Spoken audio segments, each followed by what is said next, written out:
Welcome to the Product Quest podcast. Join Jan Vermouth, Jonathan Edwards, and myself, Scott Burleson, on our journey to better understand innovation and product strategy.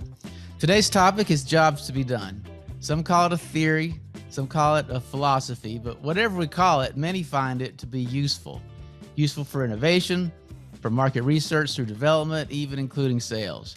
Jobs to be done, it can be a topic that can be quite deep. So today, we're going to just keep to the basics. And in total transparency, jobs to be done is something that Jan, Jonathan, and I are quite passionate about.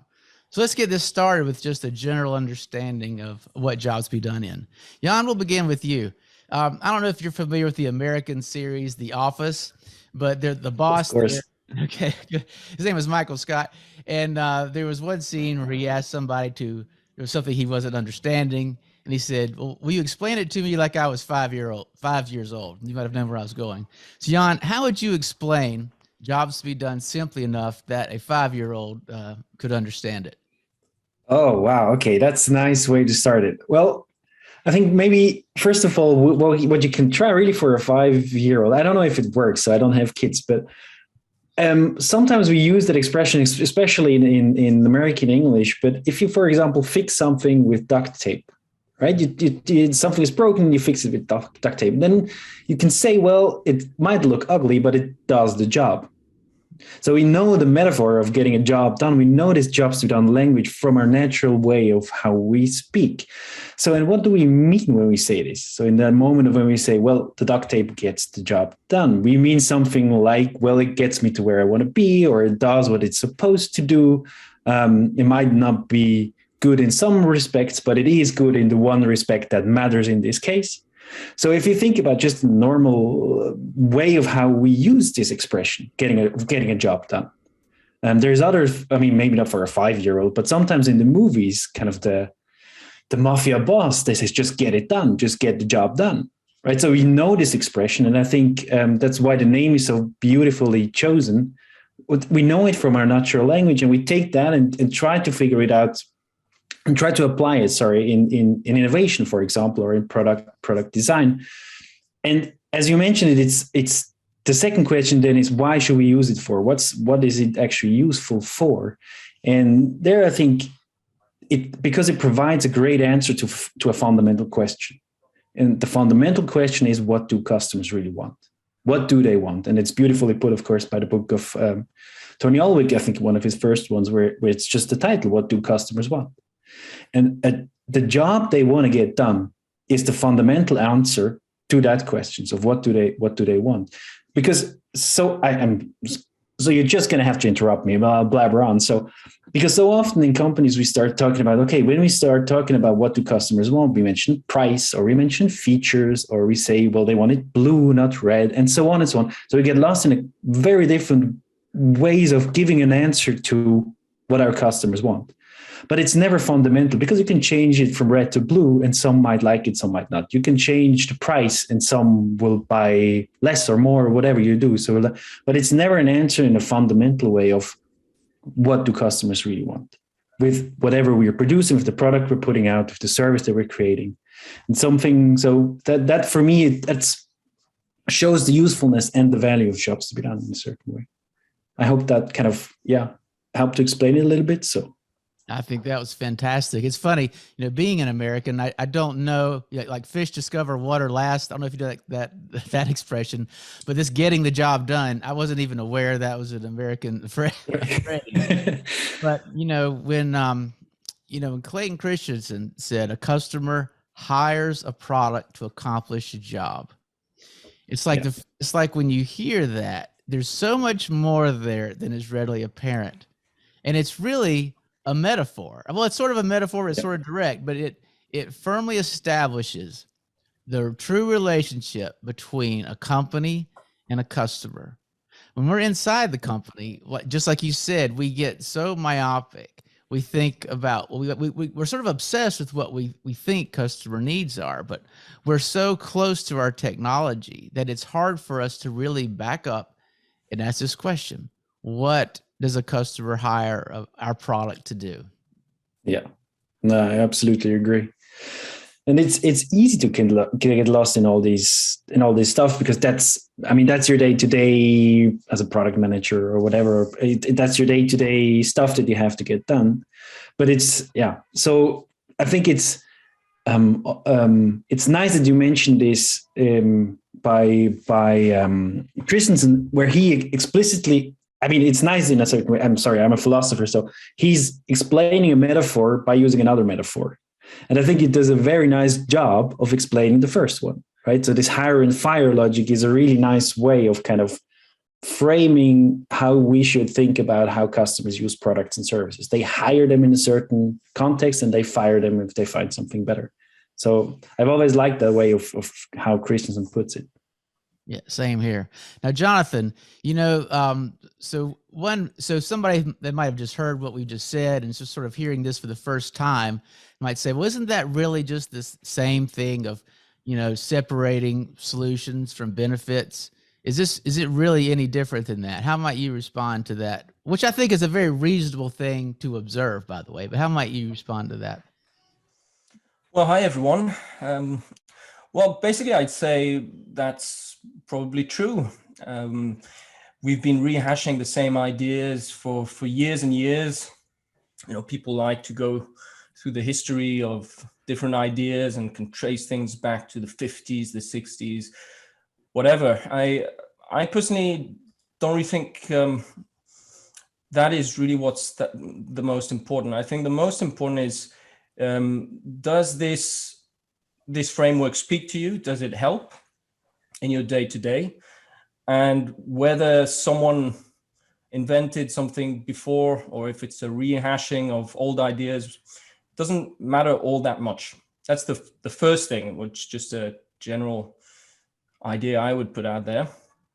But I also think in my journey getting to Jobs to be Done, I did go through quite a lot of the history and looked at various approaches, and you have these terms that come forth all the time: benefits, needs. Don't sell the features, sell the benefits is what marketing people will say. You see that plastered all over the internet. And as an entrepreneur, I didn't study this formally, but I tried to see how I could build my business going online.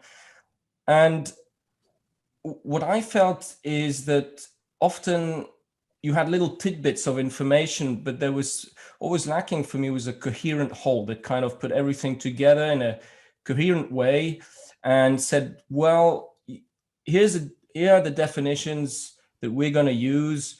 Here's how they all fit together. Here's how they're interrelated. And here's a process that you can use. And I thought that was very refreshing, because I had come across the same thing. People talk about needs, talk about all sorts of things. And I feel sometimes that no one really agreed on what actually what they meant by these terms. Yeah, I think that's a great answer. Essentially, if somebody else has another method and they're separating solutions and benefits and they want to say Jobs to be Done is not new, it's like, I don't even need to have that. Okay. There's certainly a lot of it that builds on older things, as you would expect. It would be completely weird if a new philosophy popped up out of the ether. I would be very suspicious. I'd be more suspicious of that. Jan mentioned, Tony's book, What Customers Want, which is, I think that is just the best title for a book. Right. If I'm not mistaken, I believe Tony told me he originally had a different title. That was what the publisher suggested, which was a fantastic title. But, there's sort of lots of, how would I say, founders of our modern Job to be Done. But I really do personally converge on two, which is Christensen and Tony Ulwick. So yep. Christensen, told in his marketing malpractice article, told this story of this milkshake, innovation.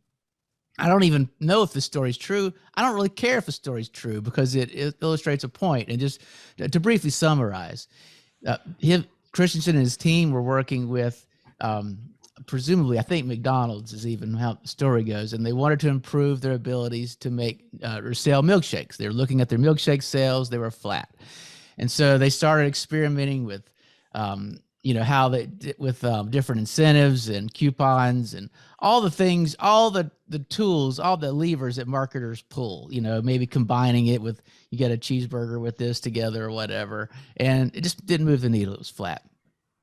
So they started studying when people were consuming these milkshakes, and just to try to understand what was going on. And they noticed that there was an interesting subgroup of milkshake consumers, and this group consumed them in the morning. They were by themselves during what presumably was a decent commute to work. And so that was sort of interesting. That's not really what you think about as a milkshake consumer. You think about the kid. It's just not what you think about, right? It's ice cream. And so they started some of these initial jobs to be done type questions. In other words, what job was somebody hiring this milkshake to do? And it turns out, jobs to be done practitioners, that's a question you're going to ask a lot because it's so useful. But anyway, so what job are these customers hiring this milkshake for? And with a little more investigation, they found that the milkshake, one of the things they liked about it is during their commute, it kept them entertained. Why? Because it was very slow to consume, through the straw. It kept them full for several hours, so they wouldn't need another snack until their destination. And of course, they could hold it in one hand. So Christian very humorously to me describes all the alternatives, and I'll probably not have this exactly right, but he says, you could have a donut, but it's gone in a second, and who can only eat one donut? Or you could have a Snickers bar, but then, you'd feel very guilty if you ate a Snickers bar for breakfast, which, by the way, I'm not sure how you feel less guilty with the milkshake, but that's and he said, and you could have a bagel and cream cheese, but you can't spread the cream cheese while you're driving. So he goes through all these attributes about how a milkshake competes very well for this job. And it's a wonderful story. And again, I don't even know if it's true. Maybe somebody listening to this can let us know. But I don't care if it's true. It's very illustrative of how jobs to be done can use. And then as a result, so then it was, the action was to create like smoothies and put fruit and bits of fruit. So even alleviating the guilt. I don't know if it's more healthy, but at least maybe it feels healthier to have bits of fruit in your smoothie. Yeah.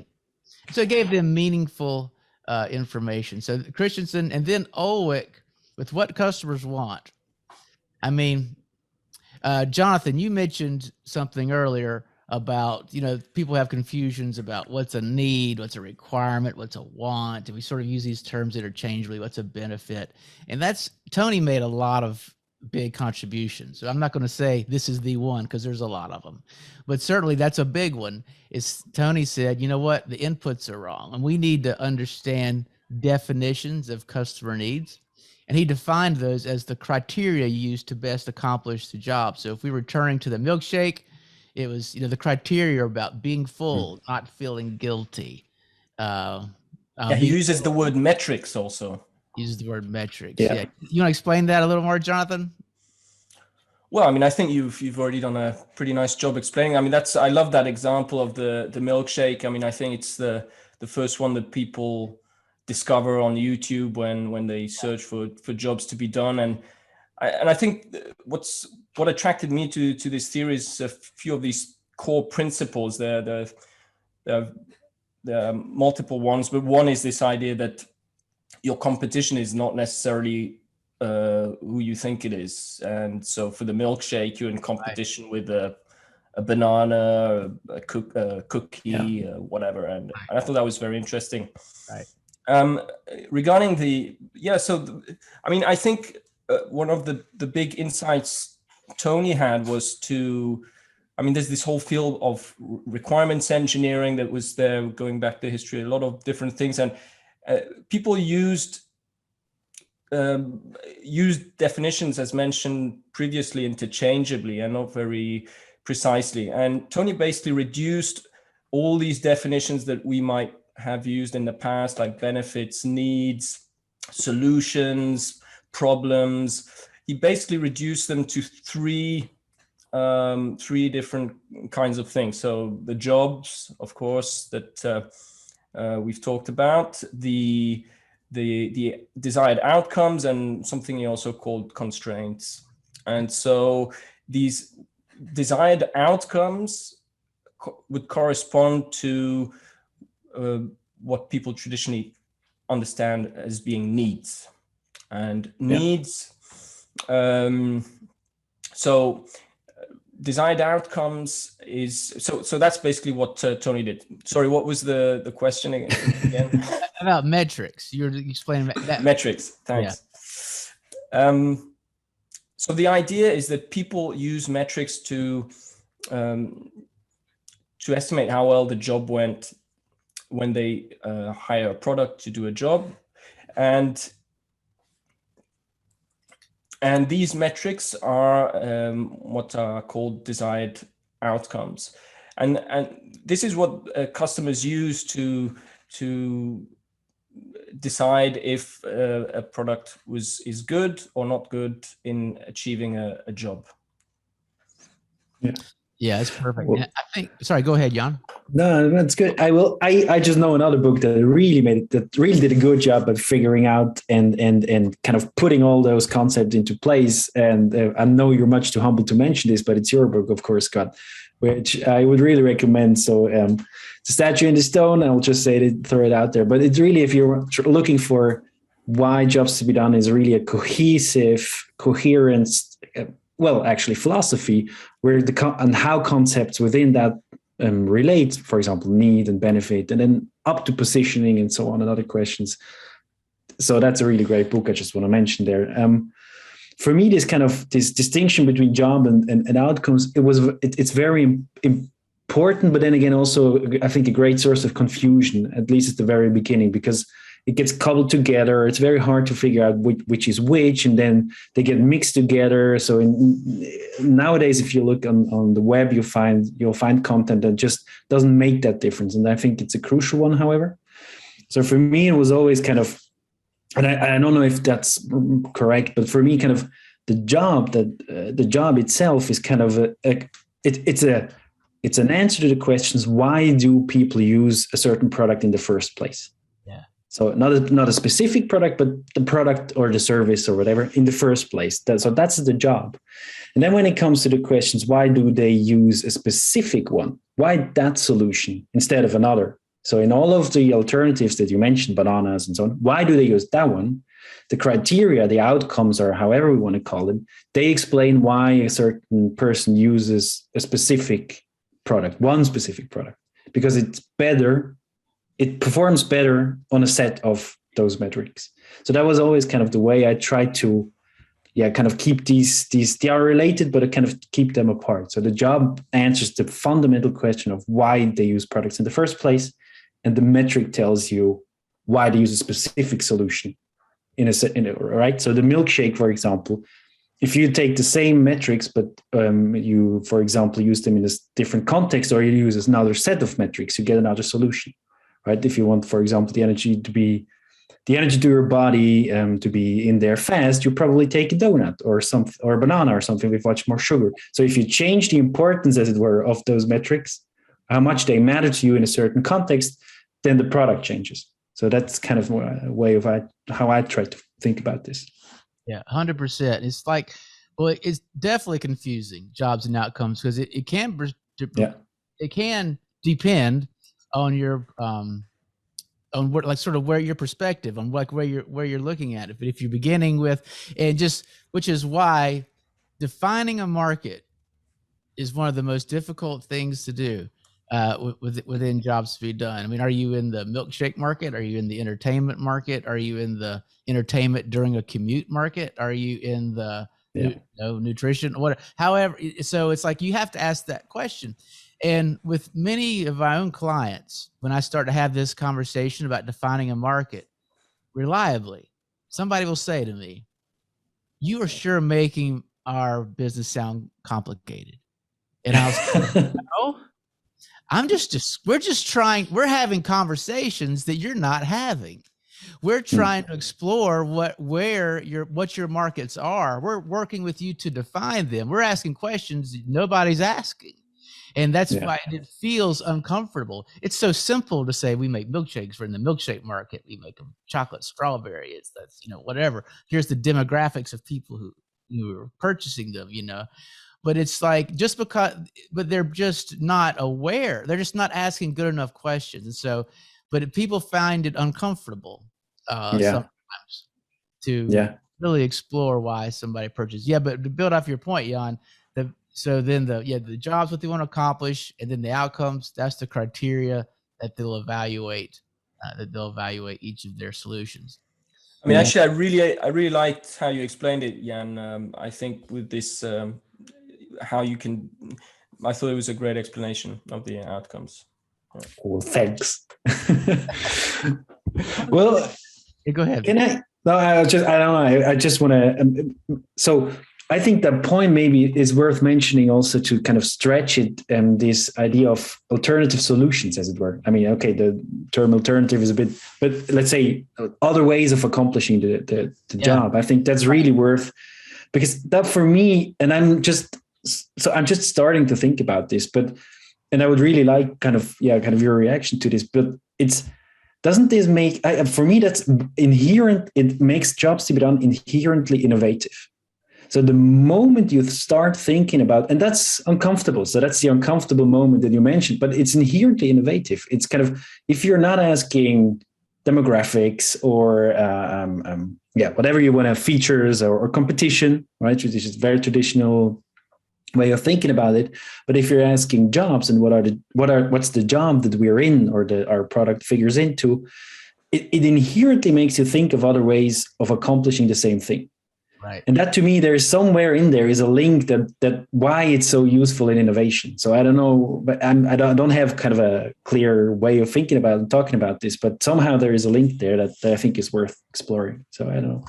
100%, because I guess, before, I think that may be one of the most important things that jobs to be done really got people to thinking about. Because before, I think the closest thing we had was this idea of a substitute product, which would say a different product form that, so I don't even know how to describe it without using the word hires, a different product form that somebody would purchase, but it's like when I was, so I was with John Deere for a good bit of my career.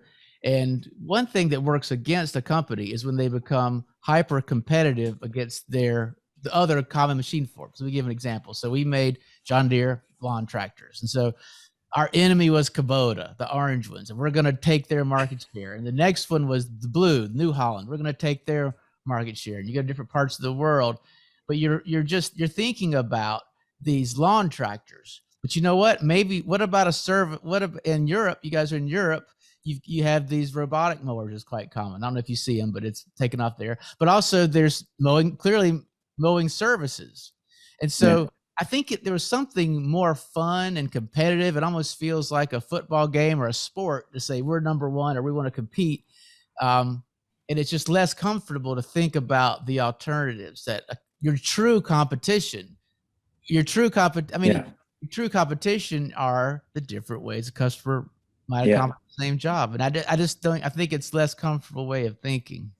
I mean, I think it can also inspire you to do more innovative things, bouncing off what you were saying, Jan, because if you're just looking at your product category, then it's you're probably gonna try and get better on the same dimensions as your competitors. But if another good example is transportation. I mean, if you're talking about, you can go to from point A to point B using different means of transportation, trains, cars, bikes. I mean, there's a lot, and each have their own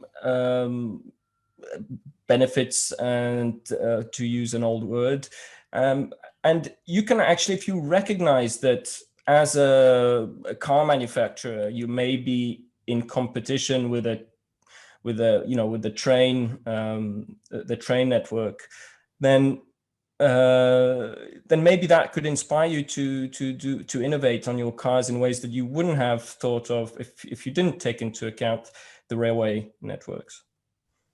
Yeah. We did work a little bit for transportation companies, and I like that you mentioned this example, because I mean, look at us now. We're sitting here talking through I don't know if you can imagine like a digital. Okay, so we're talking digitally and with each other. And of course, if you're asking, I mean, you mentioned this a little bit before, Scott. So in this kind of, what's your perspective? What's the way you're looking at it? But you can always ask, of course, why do you want to get from A to B? Now, there might be other reasons there. For example, meet somebody, right? Do you want to go? Either you want to go to a place or you want to meet somebody. That's why, or maybe two of the biggest reasons why you go from A to B. Now, the issue is meeting somebody. You can now, there's different ways now of doing that, which at the moment, I don't know how it is in the US, but in Switzerland, I mean, the National Railway Service, they've lost 30% or so of people that no longer use transportation because we work from home, we no longer commute. And that is and there you can kind of see how thinking about jobs and what customers actually want to achieve, and they don't want to sit into a train and go from A to B. That's not what they want. They also don't want to sit into a car and get from A to B. There is another purpose that they want to achieve. And there is fundamentally different ways of achieving the same thing, which can totally erase your, let's say, market or whatever that then means. But it's a perfect situation, I think, right now with all these new ways of working and digital ways of working, where you can get the same thing done in very, very different ways. And of course that, is, for some it's hard, for others it opens up opportunities. What a great example. Yeah. Yeah. And that actually leads us to another question, which is then at what level should you consider the job? So if we take your example, there's the transport, but there's then at a high level, maybe it's meeting someone. So which one should you choose? Is there any way of dealing with that? It's difficult. It's difficult. If you begin, let's just go with this example. So let's pretend we run the train service, and we ask the question, what is somebody hiring this, or you could say why? What are they hiring this train service for? And you get to this answer to meet with other people. And then you ask the question, well, you just do it again. Well, what purpose, what are they hiring this meeting for? And maybe it's to, form relationships. And or it's to learn. We'll take that one. It's to learn. But that's the point. It could be a solution can address different jobs. I don't want to get too off track here, but it's to learn. What's the purpose of, why do you want to learn? How will that help you? Well, maybe I can make more money. You keep doing that over and over, and you'll get to what some methods have called happiness and bliss. Is like the ultimate job. As Jan knows, and Jonathan knows, in my book, I said, well, the highest one was to be at peace. It's totally just my opinion. It's totally just my opinion. Well, I should mention that I was building on an idea by Dr. Min Basseder, who has an amazing innovation system he's been working on for decades. It's amazing. And so I began with his, which he said that, and he didn't use job speed on terminology, but his method is very consistent with it. I put it that way. And his ultimate, I use our terminology now, his ultimate job was happiness and bliss. And I just really put my opinion on top of it and said, I think it's to be at peace. Now, interesting, Jan and I, when we didn't know each other, he asked me that question on Twitter when we were just like Twitter following each other or whatever. He said, how did you arrive at that? And based on him asking that question, I was like, I need to know who this guy is, because he's just to ask that question, I knew. And John's heard me tell this story. You'll hear me tell it more. Yeah. I thought it was very insightful, a question to ask.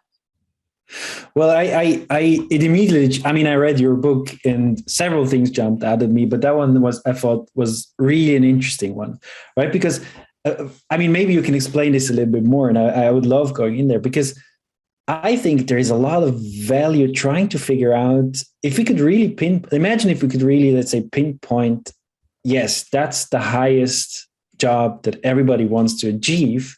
And we can, so the end goal here could maybe be, could we try to figure out a new way of a hierarchy of fundamental human needs. So kind of replacing the Maslow pyramid or whatever we use in jobs terminology.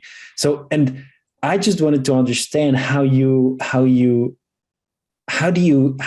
got there, because there probably could have been 2 or 3 other ways in which you could phrase it, and why is it at peace? So I thought that was a really interesting way of you to describe kind of the highest thing that people want to achieve. So yeah, it immediately jumped out of me in the book.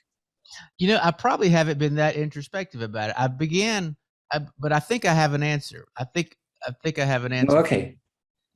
So my starting point was just happiness and bliss. So I didn't move very far. So I don't know that I added that much, but I think it was a natural outgrowth of something that was a core idea of the book, which was to help a customer accomplish a job perfectly at the top level. Perfectly.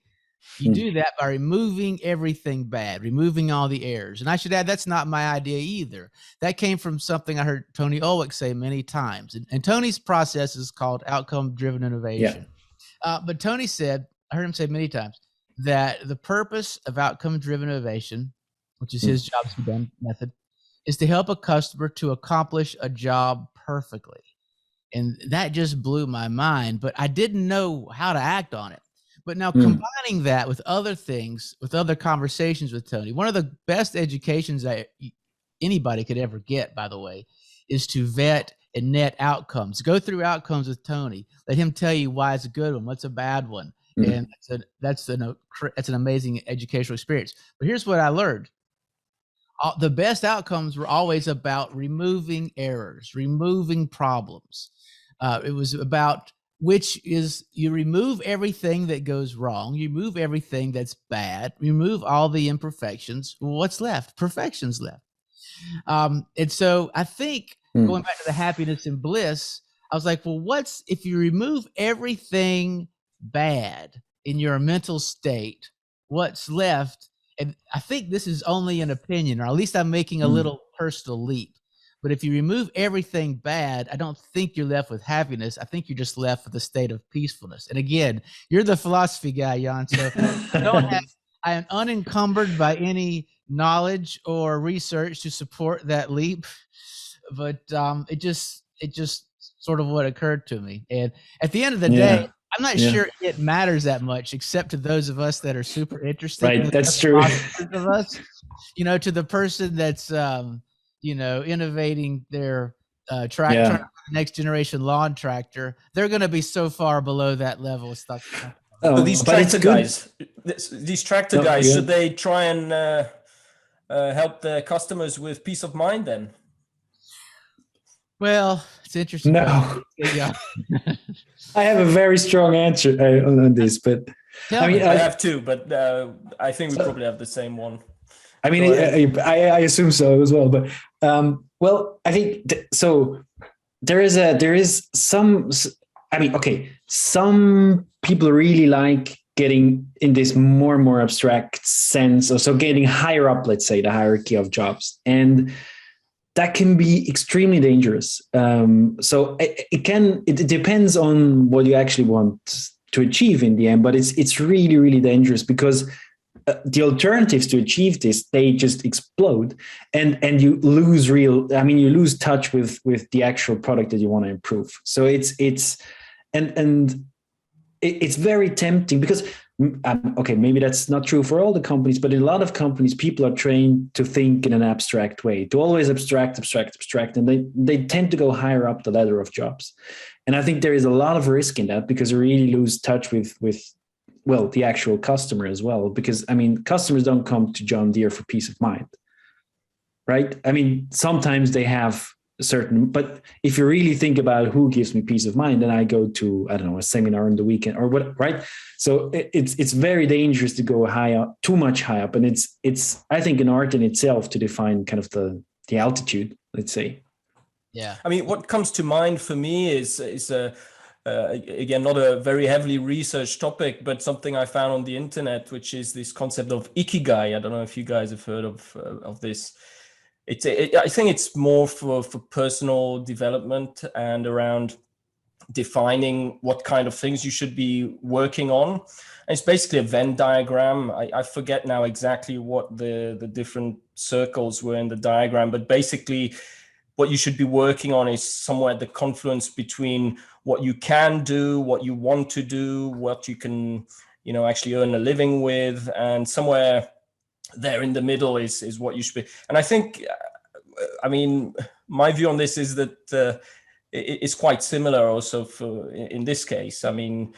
If you build tractors, don't maybe focus on making a seminar to bring people peace of mind, because that's just not what you're best at, probably.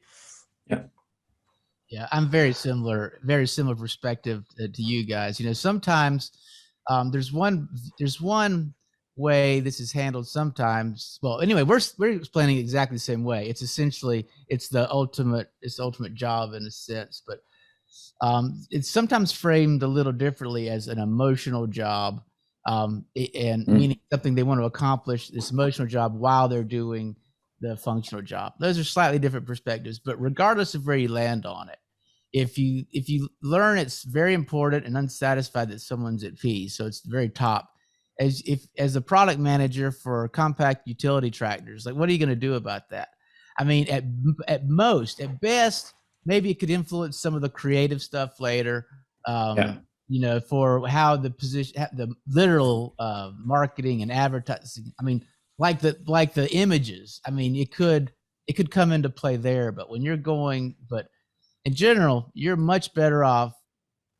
Those are rabbit trails that are going to distract you early on. Focus on, now this is sort of my opinion. I think it's all of our opinions, but focus on the functional thing. You can help a customer to get done better. Keep there.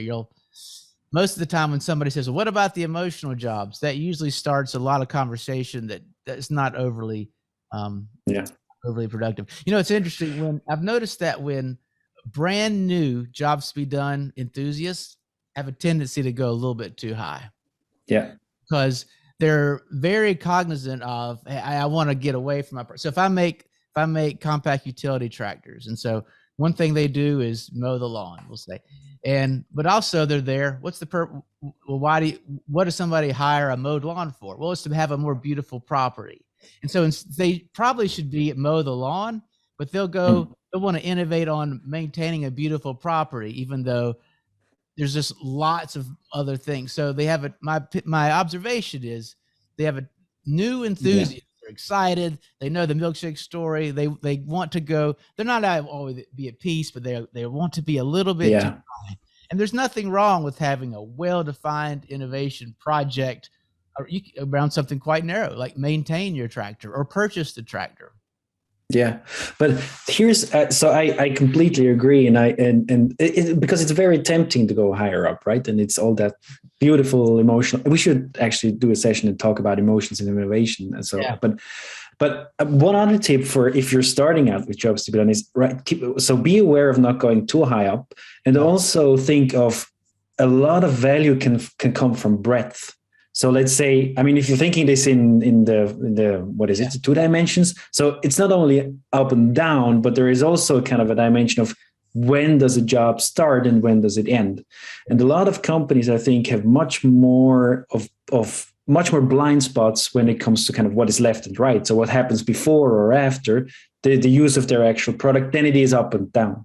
I think up and down is something that marketing or so on, they kind of feel this already. They have that in their bones. But I think it is Tony who it's a long time ago, but who explained the innovation that iTunes was exactly by going into the breadth of the job and not kind of the up and down, where he says, okay, the real innovation of iTunes was getting a step before actually listening to music. Like, I think it was organizing your music, getting that done much, much, much more better than any other product out there, which is a step prior to listening to music. So it didn't improve quality of sound, it didn't improve whatever, but it improved a step that was prior to actually listening to music. And I think a lot of value is in that move. And there, of course, going up can it's complicated. Going up can help to see what is left and what is right, but maybe focus first on the breadth and not on going up and down. Yeah, and he actually defined some fundamental steps, and he calls this the job map, right? To analyze all sorts of different jobs based exactly on that idea of different stages in purchasing. Well, you can also look at consumption jobs, how you purchase products and services, etc. So there's a lot of different jobs, and actually that is a bit of the scary bit, isn't it? That you might end up with lots and lots of jobs that you need to look at. I don't know if you guys have any kind of view on this and how you can actually. I think Scott, you had a comment around that. I think once when we talked around the idea that it's maybe better to do this than nothing at all. I don't know if you wanted to expand on that idea. Better do what than nothing at all? To have a lot of jobs, and it's better to have them in front of you and have them analyzed rather than just imagine that they're not there and that you. Oh yeah, that was the idea. That's again, when people think, well, this job stuff is, I think some people, we just have different natural abilities, or abilities, maybe not even the word, different preferences for how much we like to embrace a sort of abstract thinking and divergent thinking. Some of us just, again, it's not a ability thing, I don't think. So I don't know, you guys might probably have more background here than me, but some of us, like for brainstorming, sometimes in a brainstorming session, some folks love the first bit where all ideas are good ideas. There's no judgment, and we just people get really excited. And there's other folks that are like, well, a lot of these are bad ideas, so they're sort of shutting down. That's not their thing. But when it comes time to prioritize and apply judgment, those almost switch. And the people that were just, oh, this idea and this idea and this idea, they're not so enthusiastic about throwing everything out. And the other folks that are, more comfortable applying judgment, like, no, we can eliminate this one. So it's almost like we just have different preferences for the amount of structure that we're comfortable with. So during this, to come back to your point, during this earlier phase of looking at our markets, trying to understand what are the jobs that customers hire our products for. Some people are going to naturally, and again, I'm unencumbered by any research or specific knowledge on it. I'm making a little leap, but I'm going to say probably the folks that are more comfortable reserving judgment, more abstract thought, probably embrace that a little more, and the folks that are more comfortable we need more structure with prioritization. It feels sort of like a waste of time, or they feel like they already know the answer. Maybe they do know the answer, but the point is that, to your point, Jonathan, it's still a worthwhile exercise. Look, it's not going to be wasted. But I want to follow back up with what you were saying, Jan, about the job map going horizontal. Yeah. Totally, I think that's where a lot of things are missed. It's interesting. So my clients now with my company are primarily B2B. And a lot of times when we talk about innovating their products, they'll get focused on, it's not even what somebody hires the product for. They want to talk about the purchase of it, like buying it. And then all of a sudden the customer becomes the procurement person and the distributor. And those are not who they want. That's not for any long-term innovation. I mean, not that you can't innovate the purchase cycle. Certainly you can. But my point is they just go there without even thinking, without even let's explore the life cycle of this product. Sure, we can begin with awareness prior to purchase, and we can end with this. We buy it, or we become aware we have a need, and whatever, we purchase it, and we learn to use it. We use it, and we maintain it, and we ultimately dispose of it or recycle it. That's essentially the job map. And that article is probably the Harvard Business Review article I've recommended more than any other. It's 2008. Lance Betancourt and Tony Olwick. It's called the Customer-Centered Innovation Map. And so they later changed the name to Job Map, but that is a must read in the Jobs to Be Done library. Yeah. I agree. I mean, I think we try to think of this in a hierarchy, and we've coupled this together as we try to do a tool to think through the consequences. But that's a great way. I think a great point to start, as it were, to really, because you have to think it through. And it's once you get the gist of it, once you get the hang of it, you're quite quick at making those job maps. I mean, at least as a hypothesis. But you can kind of think through what would it mean if we innovated on that level or on this level, and then you can choose. You can make an actual informed decision about what level we're going to choose. But I just wanted to maybe, because we did some B2B projects, yes, but I think you're much more into this space and you're applying it much more in B2B, and I think that's a kind of under highlighted space in jobs, to be honest. I mean, the examples are always very B2C. They're always or very often on a kind of a physical product. So if you could tell us a little bit, I mean, I would love to hear a bit more about your experience of how applying jobs to be done in a B2B context works, and what is maybe difficult or different than in the B2C, because you have much more experience in that. So. Yeah, a couple quick. I think first, one thing to mention is we talked about that highest level job of be at peace. Well, not for a business. We say it's be profitable at the highest there. And again, I'm also unencumbered by any research. But I think that's intuitive to most folks. So you're not going to get everybody being at peace in the companies. The companies exist to make money. That's one beginning. Let's see. One very practical thing you run into a lot is an individual. So who is when you look at the stakeholders or the job executors, to use our jobs language. For B2C, it's often much simpler. So we talked about mowing the lawn. So you could think of who's the person mowing the lawn. Then you could look at who's the person maintaining the mower and who's the person purchasing the mower. You get to a pretty short list. And by the way, those three are probably the same person, right? Yeah. But now go to a company, let's say they're purchasing, I don't know, say they make plastics or they make steering wheels. And so steering wheel, we'll stick with tractors thing. That's sort of where my brain is. So they make steering wheels for tractors. Okay. So who's their customer? Is it the person using the steering wheel? Is it the design engineer who's designing a tractor? The design engineer is going to have some pretty particular needs for how that should be designed. The quality engineers, what about production and manufacturing? They're going to have, so after it's designed, they're going to have certain needs about the steering wheels. And then you go up a level. I mean, or should the customer really be about somebody like a vice president of growth or something?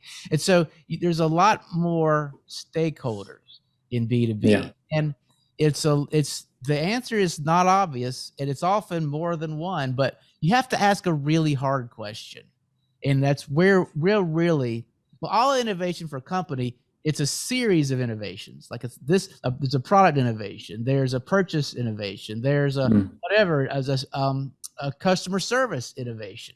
And so when a companies begin, I think they need, the challenge is with any one initiative, they want to do everything. And I think they should sort of pick one. I mean, or at least let's at least have the conversation about who we're innovating for. And those are very uncomfortable conversations, because they want to pick everything. Now, here's another complication on top of that, is they'll commonly, or too often, they'll imagine their customer is like a senior level person so we make steering wheels. So they say, well, my customer is this, senior vice president of manufacturing at John Deere, because they're the ones that ultimately is in charge. But you know what? That senior level person is not buying the steering wheel. Yeah. They're not designing the tractor. They're not installing it. They're not responsible. Well, I guess they're responsible, but they're not overseeing the production of the tractor. They're not shipping the tractor. They're not selling the tractor. So sure, that's somebody you want to win with, but they don't have the information. When we're looking to innovate, we're looking for problems. That high level person doesn't have that information. And so that's probably just one example, but I think in B2B, there's just there's confusion about these points. And I'll throw in one more thing. This isn't even jobs to be done specific, but the product manager role it's very interesting, because some industries take it very seriously. And a product manager is a high level professional position, really most should have or do have MBAs, highly experienced folks. They're responsible for the product strategy. B2C companies take this seriously. Software companies take them seriously. For reasons I don't understand, very large B2B companies often have this role underfunded, or they grab a college graduate, wave a magic wand, you're a product manager. And so the people in again, I don't think that's B2B related, or I'm sorry, I don't think it's jobs be done related per se, but that when you're working with folks trying to use jobs be done, that becomes a major problem. So, but to answer your question, so the ultimate job for B2B is about profitability. The ecosystem is more complicated because there's more people, and that makes the process more difficult because it's going to be more difficult to select who you want to innovate for. Yeah.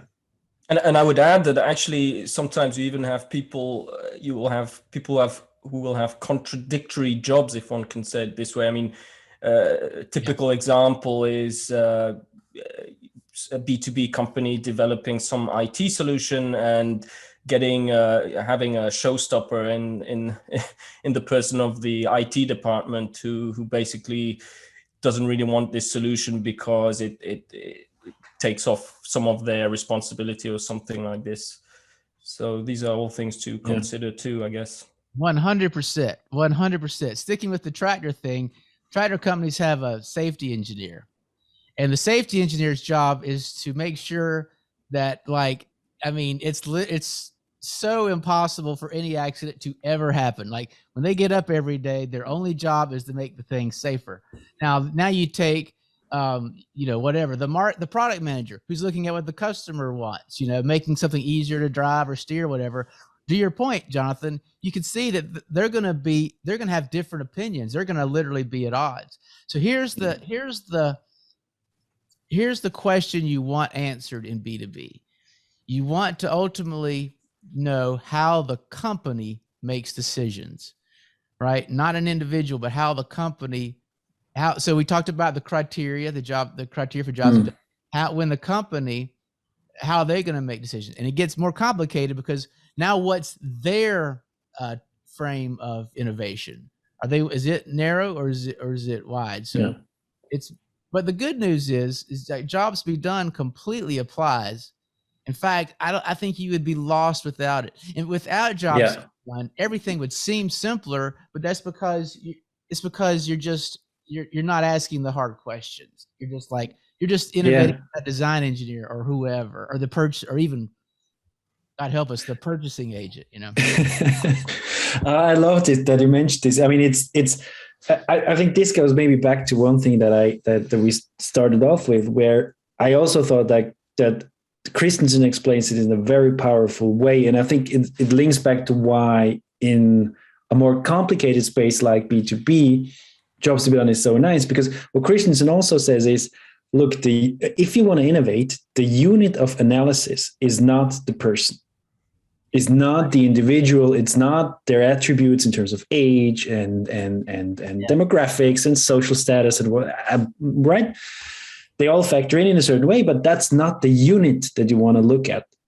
What you want to look at is the jobs that want to get done. And of course, companies can have jobs. Why not? Why should they not? Right? So, and I think there is a helpful abstraction of getting into a language in the space where it doesn't matter if it's a person or if it's a company, because it's not about that. It's about another way of speaking and another way of thinking, which is exactly the jobs that they want to achieve, be profitable or whatever it is. So I think that's probably one of the reasons why in B2B and in B2C, jobs to be done can add a lot of value, because it kind of links them together. It provides a language that is true for all of these spaces in a certain sense. Yeah. And I would also add, I think, while applying jobs to be done can feel overwhelming if it's unusual thinking, the good news is it's going to be quite stable. I mean, once you have an immersion, you can describe your markets. It's not going to be a completely different scheme next year. You're going to really have something, you can anchor on for a long time. We didn't talk about this, but a job, is very stable over time. It's not that it never changes. It's not, there can be new jobs, but for the most part, jobs are very constant. One example that Tony used in his literature. Well, let's see if I can remember this exactly, but it was the job of closing a wound, and it was pretty cool because he went back over and showed different solutions for closing wounds. And so you begin. So imagine you make sutures. You make sutures. That's what surgeons hire your product to close wounds. And so, but then going back in time, when you went all the way back in time, you had these crazy some kind of rings that you would put through to hold the wound. But then there was these ants. That was kind of the coolest thing. You would put the ant on the wound and it would clasp, and then you would cut its head off and it would stay clasped. Ah, nice. Wow, really? Amazing. And I saw that presented a lot. And one day I was like watching this Discovery Channel, and there were on one of these survival shows, and there's somebody actually demonstrated it. So I think it's legit. But then, of course, now modern times we have staples and cements. And the point was, over time, the solutions change, but the jobs stay very stable. So the work that when a company starts a jobs, I mentioned this for this reason, when a company's starting its jobs to be done journey, it probably will feel overwhelming, but you're building a language. You're building something you'll be able to use, or people will use years after you've retired. I mean, will last as long. I remember when I was I became an advocate for this within John Deere. And I printed out, I had my little PowerPoint presentation. I printed out, I literally went from office to office, knocking on doors, and I'd give my presentation. And one executive looked right at me.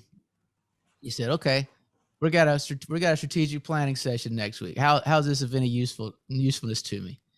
And I said, "Well, we make lawnmowers, right? So if we're thinking about something, well, his strategic was for 30 years out in the future." And I said, "Well, we sort of know what mowers will be next year, probably the year after. But 30 years from now, we have no idea. But what we do know, what we need to anchor on something that's stable, as opposed to a solution that's not stable. So think about how will people maybe you do go a level higher there. How will people maintain beautiful lawns in 30 years? And that's something you can build a multiple decade strategy. And I don't know if it was a good answer, but well, I mean, I think that's one of the core one of these core principles that's very attractive anyway, was very attractive to me when I first discovered jobs to be done. This notion of stability, in addition to defining needs well and being able to identify who is your real competition. I think those are some of the core ideas that are really, really interesting. Going back to the idea of the customer being the unit of analysis, I mean, and also to the discussion as to, is this just redoing what has already been done in the past? People have segmented and tried to understand their markets through needs in the old term, and voice of the customer, for example, also tries to understand and gather customer needs. Well, definitely Ulrich in his book makes a distinction between what he is doing and what jobs to be done should be doing, and this kind of voice of the customer, which is also called needs-based segmentation. Maybe I can expand a bit on this, and you can let me know what you think about it. Because I think Scott, you're quite knowledgeable on voice of the customer, so maybe you can correct me if I say anything wrong.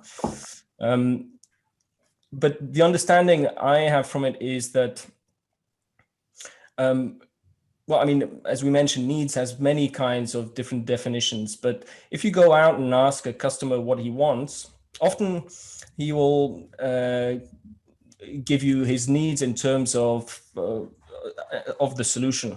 And I think the problem, this is something that I think Jobs to be Done does very well, is identifying that this is, as we mentioned, unstable.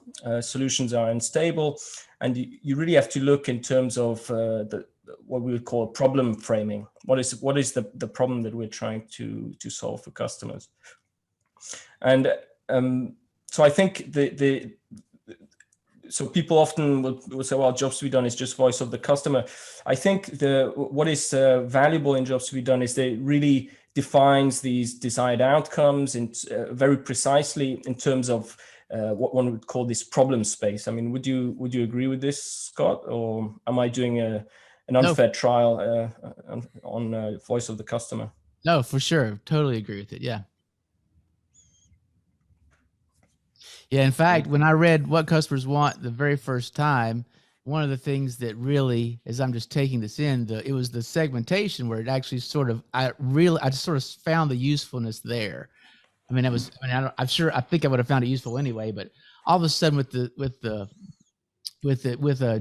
outcome-based segmentation or criteria of a job to be done segmentation, now you can look at, here's a group of customers and they have the same criteria. So if we go back to our milkshake example, this group of customers, they value the ability to use it, with one hand and to stay full and all these things.